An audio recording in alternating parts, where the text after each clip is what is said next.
दुनिया की कोई भी फील्ड हो, चाहे आप एक स्टूडेंट हैं, बिजनेसमैन हैं, कलाकार हैं या कोई स्ट्रगलर हैं, आपको हर एक फील्ड में एक ही बात कही जाती है कि आपको अपने नेगेटिव विचारों से बचना चाहिए। जिसमें कि आजकल एक चीज तो बहुत ही ट्रेंडिंग में है, माइंड प्रोग्रामिंग या माइंड अफर्मेशन यानी लॉ ऑफ अट्रैक्शन। हर जगह केवल एक ही बात कही जा रही है कि आपके अंदर आने वाले नेगेटिव विचारों को खत्म करना है। जैसे ही आप अपने नेगेटिव विचारों को खत्म कर पाते हैं, वैसे ही आपके जीवन में क्रांति आ जाएगी। केवल अपने विचारों को कंट्रोल करके आप जो चाहें वो पा सकते हैं, मिलियनियर बन सकते हैं। ये सब टेक्निक या कहानियां सुनकर आप बेकार में उस जगह मेहनत कर रहे हैं जहां से आपको कुछ भी हासिल नहीं होगा, उल्टा आपका समय बर्बाद होगा। आमतौर पर नेगेटिव विचार और पॉजिटिव विचार जैसा कुछ नहीं होता। हाँ, ऐसा व्यक्तिगत तौर पर आपको लग सकता है, लेकिन यह जरूरी नहीं जो आपके लिए नेगेटिव विचार हो वो सबके लिए नेगेटिव हो। विचारों जैसी चीजें बाहर दिखाई नहीं देती, ये आपके भीतर घटने वाली सूक्ष्म ऊर्जा है। आपके सभी विचार, अब वो चाहे नेगेटिव हो या पॉजिटिव हो, ये ऊर्जा का ही परिणाम है। आपके भीतर की ऊर्जा ही विचारों का रूप लेती है। लेकिन अगर आप ऐसा सोचते हैं कि आप अपने नेगेटिव विचारों को कंट्रोल कर सकते हैं और केवल पॉजिटिव सोच सकते हैं, तो मुझे बड़े दुख के साथ कहना पड़ रहा है कि आप ऐसा कभी नहीं कर सकते। ये संभव ही नहीं है, क्योंकि आपके मन के काम करने का तरीका अलग है। आप उसे कभी समझ ही नहीं पाते। आप इसे एक छोटे से प्रयोग से समझ सकते हैं। जैसे मैं कहूं कि सांप के बारे में सोचना या सांप का विचार करना आपके लिए नेगेटिव परिणाम लाएगा, तो आपको सांप के बारे में नहीं सोचना है। खास तौर पर बिल्कुल काले नाग के बारे में नहीं सोचना है। सांप का एक भी विचार नहीं लाना है। जरा इस विचार को रोक कर दिखाइए। अब क्या आप अपने इस विचार को रोक पा रहे हैं? असल में आप अपने भीतर जाकर देखेंगे और मन को टटोलेंगे तो आप ये पाएंगे कि आपका दिमाग केवल सांपों से भरा हुआ है। आप उन सभी सांपों को अपने दिमाग से निकालने की कोशिश कर रहे हैं, परंतु उनकी संख्या बढ़ती जा रही है। असल में यही आपके मन का स्वभाव है। अगर आप आग में हाथ डालेंगे तो वह आपको जलाएगी, ना कि वह आपको ठंडक पहुंचाएगी। आग की प्रवृत्ति, आग का स्वभाव तो जलाना है। तो किसी भी वस्तु का गुण दूसरे गुणों के हिसाब से काम नहीं कर सकता। जिसकी जैसी प्रवृत्ति होती है वह वैसे ही काम करता है। तो हमारे मन की कुछ अलग प्रवृत्ति है, वो अलग तरीके से काम करता है। आप मन को नहीं समझ पाते, इसीलिए आप अपने मन से जो भी कुछ करवाना चाहते हैं वह वैसा नहीं करता। आप अपने दिमाग से जो भी नेगेटिव विचार को पकड़कर बाहर फेंकना चाहते हैं, वे विचार उतनी ही मात्रा में बढ़ते चले जाते हैं। मानो आप अपने भीतर के नेगेटिव विचारों को खुद ही शक्ति प्रदान कर रहे हैं। उन्हें जितना रोकने का प्रयास करेंगे, उन्हें उतनी ही ऊर्जा मिलेगी, वे उतने ही बढ़ते जाएंगे। आपको केवल इतना समझना चाहिए कि आप अपने मन के साथ किसी भी प्रकार की जोर जबरदस्ती नहीं कर सकते, क्योंकि अंततः जीत उसी की होगी। क्योंकि आप जिस चीज को अपने भीतर से हटाने की कोशिश कर रहे हैं वो कोई भौतिक चीज नहीं है, वह मन की प्रवृत्ति है। आप जितने नेगेटिव विचारों को हटाने की कोशिश करेंगे, अंत में आप ये पाएंगे कि वह आपका गुण बनता जा रहा है। असल में हमारा मन बहुत ही कमाल की चीज है। अगर ये आपके हिसाब से कार्य करने लगे तो ये आपको जीनियस बना सकता है, और यही मन आपको बर्बाद भी कर देता है, क्योंकि मन का काम भटकाना भी है। और अगर ये आपका मन फोकस में बदल जाए, यानी ये एकाग्र हो जाए, तो आपको इसका अंदाजा भी नहीं कि आप क्या कर सकते हैं। आज मनुष्य ने जितनी भी उपलब्धियां हासिल की हैं हर एक क्षेत्र में, ये अपने इस मन के कारण ही तो की हैं। असल में आपके विचार ही आपको अच्छा या बुरा करने की प्रेरणा देते हैं। यही विचार कुछ व्यक्तियों को सही राह पर ले जाते हैं, और यही विचार आपको गलत रास्ते पर भी ले जाते हैं। अगर आप अपने मन के प्रति बुद्धिमान बनने की कोशिश करते हैं और मन में छांट-घाट करके विचारों का विश्लेषण करते हैं कि ये विचार अच्छे नहीं हैं, मुझे कुछ पॉजिटिव विचारों के बारे में सोचना चाहिए, ये नेगेटिव विचारों को मुझे हटाना चाहिए, तो आप जिन नेगेटिव विचारों को हटाने की कोशिश करेंगे वो कई गुना बढ़कर आपके सामने आ जाएंगे।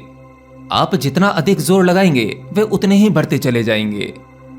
तो अगर सच में आप अपने नेगेटिव विचारों से बचना चाहते हैं, तो उनसे बचने के लिए आपको किसी टेक्निक की आवश्यकता नहीं है। आपको कोई खास प्रयोग नहीं करने हैं। बस आपको अपने मन को समझना है, अपने सिस्टम को समझना है। आप इसे ऐसे समझ सकते हैं कि आपको जो पांचों ज्ञान इंद्रियां मिली हैं, इन पांचों ज्ञान इंद्रियों के अलग अलग कार्य हैं। कानों से केवल आप सुन सकते हैं, कानों से देख नहीं सकते। ऐसी ही आपकी आंखें, जिनसे आप देख सकते हैं, आंखों से आप स्वाद नहीं चख सकते। ऐसे ही आपके पूरे शरीर की जटिल रचना का सबका अलग अलग कार्य है। आपके सभी ऑर्गन्स अपने अपने कार्य कर रहे हैं। अगर आप उनसे कुछ और कार्य करवाने की कोशिश करेंगे तो यह संभव नहीं है। इसे आप कभी नहीं कर सकते। तो आपके विचारों का डिपार्टमेंट यानी आपका मन, इसका अपना कार्य है। इसे वो करने दो जो ये करना चाहता है। इससे जबरदस्ती कुछ और करवाने की कोशिश मत करो, क्योंकि आपकी हर एक कोशिश बेकार होने वाली है। असल में आपका ये शरीर, आपकी पांचों ज्ञान इंद्रियां और आपका ये मन, साथ ही आपके विचार, ये आपके विरोधी नहीं है। ये आपका सहयोग करने के लिए ही है। परंतु आपका कुछ होना, आपका मैं, आपका अहंकार इसमें रुकावट पैदा करता है। आप बाहरी और भौतिकी चीजों से लड़कर जीत सकते हैं, परंतु आप अपने भीतरी सिस्टम से लड़कर नहीं जीत सकते। जैसे आपके भीतर की काम वासना का उठना, क्रोध का आना, अहंकार का आना, आपकी सांसों का चलना, दिल का धड़कना, खून का बहना, ये सभी चीजें प्राकृतिक रूप से चल रही हैं। क्या आप इनमें से किसी चीज को कंट्रोल कर सकते हैं? तो जवाब है नहीं। वैसे तो आपके शरीर के सिस्टम की बहुत सी चीजें जिनमें आप कभी रुकावट पैदा नहीं करते, जो प्राकृतिक रूप से चल रही हैं, उन्हें आप चलने देते हैं। जैसे जब आप कुछ सूंघते हैं, कुछ स्मेल करते हैं, तो जिस वस्तु को आप सूंघ रहे हैं उसकी सुगंध को आप अपनी नासिका द्वारा अपने भीतर जाने देते हैं और फिर उस सुगंध को आप महसूस करते हैं। आप जबरदस्ती किसी वस्तु में कुछ और सुगंध लेने का प्रयास करेंगे तो ऐसा नहीं होगा। आप अपनी आंखों से जो दृश्य देखते हैं, आप वही देखते हैं जो आपको दिखता है। अगर आप किसी कुत्ते में बकरी को देखने का प्रयास करेंगे तो वो आपको नहीं दिखेगा। तो इस तरह की सभी प्राकृतिक क्रियाएं आप उन्हें चलने देते हैं। आप उनमें अपना कोई भी विरोध नहीं करते। आप अपनी मर्जी से अपने दिल की धड़कनों को भी कम या ज्यादा नहीं कर सकते। तो ऐसे ही जब आप इन सभी चीजों में रुकावट पैदा नहीं करते और ये सभी चीजें बैलेंस में चल रही हैं, तो आप अपने मन का विरोध क्यों करते हैं? देखिए, मन में नेगेटिव या पॉजिटिव विचार जैसा कुछ नहीं होता। ये आपके लेने के ऊपर है कि आप किस विचार को कितनी गंभीरता से ले रहे हैं, तभी आपके लिए नेगेटिव या पॉजिटिव बन जाता है। तो अब आपको अपने शरीर, मन और विचारों का ऊपरी ज्ञान तो मिल गया। अब आपको इसको अनुभव में कैसे लाना है, इस पर काम कैसे करना है। देखिए, इतनी जानकारी काफी है। बस आपको इस जानकारी को अपने भीतर उतारकर इसे अपने अनुभव में लाना है। इसके लिए सबसे बेस्ट तरीका ध्यान है। असल में ध्यान भी एक प्राकृतिक स्वभाव है। आप इसे जितना करने का प्रयास करेंगे ये नहीं होगा। ये बिल्कुल उन्हीं नेगेटिव विचारों की तरह है जिन्हें आप नष्ट करना चाहते हैं, परंतु ये और बढ़ते चले जाते हैं। तो ध्यान में भी ज्यादातर लोगों के साथ ऐसा ही देखा गया है। वो ध्यान करना तो चाहते हैं और उसमें बहुत गहरा उतरना चाहते हैं, परंतु वो ध्यान को जितना ही करने का प्रयास करते हैं, वे ध्यान से उतना ही दूर होते चले जाते हैं। तो बस आपको अपने ध्यान के लिए किसी प्रकार की जोर जबरदस्ती करने की जरूरत नहीं है। अगर लग जाए तो ठीक है, नहीं लगे तो कोई विरोध नहीं। आंखें बंद करें और बैठ जाएं और केवल अपनी सांसों पर ध्यान दें। जैसे जैसे आपका ध्यान सांसों पर लगेगा, आपका तादात्म्य इस भौतिक जगत से टूटने लगेगा। आप जितना अधिक शांत होते चले जाते हैं, उतना ही भौतिकता से दूर होते चले जाते हैं। जब आप शांत हो पाते हैं, तब आप अपने शरीर और अपने मन के काम करने के तरीके को बड़ी ही आसानी से स्पष्ट देख पाते हैं। असल ध्यान का अर्थ है देखने वाला, जो अपने शरीर को भी अपने से अलग जानकर देख पाता है, साथ ही अपने मन को भी। वो यह जान पाता है कि शरीर बैठा हुआ है, बिल्कुल शांत है, पर वह शरीर नहीं है। ये शरीर तो एक भोजन का टुकड़ा है जिसे आपने भोजन से ही बनाया है। फिर आप अपने मन में चलने वाले विचारों को भी देखते हैं। अब वहां पर नेगेटिव विचार हैं या पॉजिटिव विचार, वो आप दूर से देख रहे हैं। तो आप वो विचार नहीं है, केवल आप यह जान रहे हैं कि वहां एक मन है। मन का कार्य है विचारों को बनाना। वहां विचार बन रहे हैं, अच्छे बुरे हर प्रकार के। आपको कोई फर्क नहीं पड़ता। तो अगर आपको अपने विचारों से कोई फर्क नहीं पड़ता, ये आपके सिस्टम को प्रभावित नहीं करते, तो समझो आप विचारों से भी अलग हो गए। कई बार जब आप अपने विचारों से लड़ते हैं, तब वहां पर भी आपका मन ही अपने मन से लड़ रहा होता है, जिसका कोई भी परिणाम सामने नहीं आता।